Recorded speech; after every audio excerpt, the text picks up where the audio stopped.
এখন বিকেলবেলা আর এই তো উঠানে বসে পড়েছি নাড়ু বানানোর জন্য।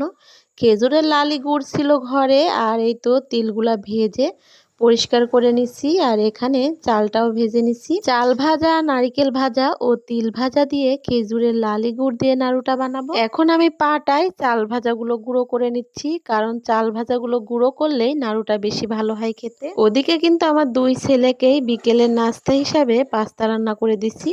দুই ভাই খুব সুন্দর করে খাচ্ছিল। আমার বড় ছেলে সাকিন এই তো ছোট ভাইকে কতটা সুন্দর করে খাইয়ে দিচ্ছিল। ওদের এই মায়া মহব্বত দেখে আমার আরো অনেক বেশি ভালো লাগলো। জ্বলন্ত চুলায় কড়াইটা বসিয়ে দিয়ে তার মধ্যে এই তো কিছু গুড় দিয়ে কিছুক্ষণ ধরে জাল করলাম।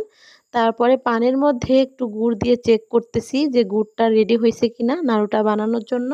গুড়টা একদম পারফেক্ট হয়েছে। এখন দিয়ে দিচ্ছি তিল ভাজা, চাল ভাজা ও নারিকেল ভাজা। সব